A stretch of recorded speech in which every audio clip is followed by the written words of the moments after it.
Here's what Fed Chairman Jay Powell said yesterday. So, in terms of what it would take, I'd say again today we don't see data coming in that suggests that we should move in either direction. They suggest that we should remain patient and let the situation clarify itself over time. When the time comes, we'll act appropriately. Joining me right now is Mahoney Asset Management CEO Ken Mahoney. And Ken, it's good to see you this morning. Thanks so much for being here. Did you hear anything out of? Did you hear anything? I mean, what a day in terms of news. Did you hear anything out of the Fed yesterday that causes you to change your opinion of the economy or markets? Tell me what you saw yesterday. I think the safety net is still there. You know, look, we have a little kind of overhang this morning and yesterday. And look, remember October 3rd, we're far away from neutral. Then December 19th, we're raising rates and inflexible and impatient with regard to rates and running off the balance sheet.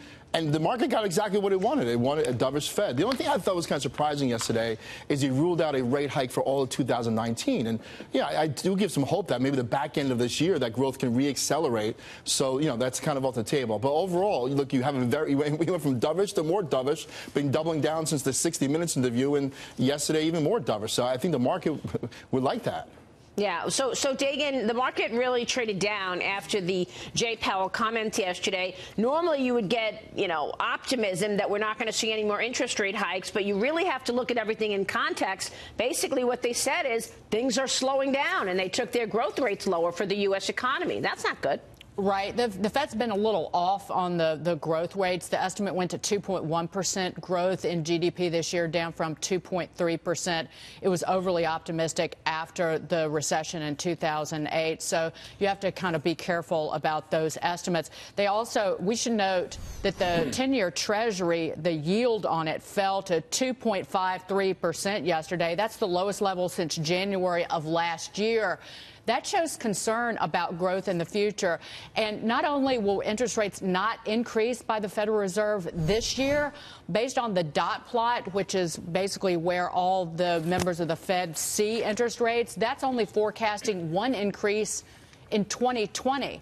That's concerning. And then in terms of the balance sheet runoff, it announced that in May it's going to slow the pace, that it's shrinking the $4 trillion balance sheet in the runoff of its Treasury holdings at the end of September. So that was kind of expected. That wasn't, if you read the Wall Street Journal regularly, Nick Tamaras, that was expected.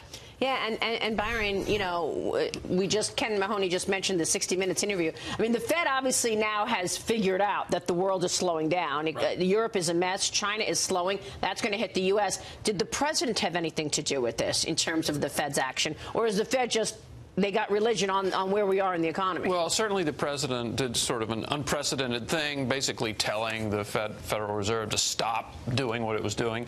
It seems unlikely that had any effect. But on this China thing, talk to top administration officials, and they say this deal is happening. It's going to happen. Yeah. And almost as far as the Republican Party is concerned, everything is riding on China because you have so many lawmakers who say, I really don't approve of the president's tariffs, what he did with steel and aluminum and all those other things I really disapprove of, but we really need to crack down on China. So his standing with Republicans on that is completely dependent on how this China thing goes. It really is. And Ken Mahoney, we've got Mnuchin as well as Lighthizer going to Beijing next week. Do you expect anything here? How important is this for the markets? And would you put new money to work in equities today? Yeah, there's a lot going on because, between now and earnings season, there's going to be this void, right? So we passed the Fed yesterday, and all eyes is going to be on what's going on with China. I think we're going to get a partial fill. I don't think we're going to get everything we want out of this deal. And I think the hardest thing with any deal we get is the accountability with China. So, for instance, if a company, violates the intellectual property, what is Chinese government really going to do there? So it's almost like that Seinfeld episode, right? Anybody can take a reservation. It's the holding of the reservation. So anyone can make a deal with China. It's the holding of it. It's the accountability, and I think that's what we're struggling with and why we keep going back and forth and teetering, because I think it's be very difficult to kind of tie them down. But again, I do hope they can come up with some type of deal, but my feeling is it's going to be a partial fill, so to speak, and not the full Monty.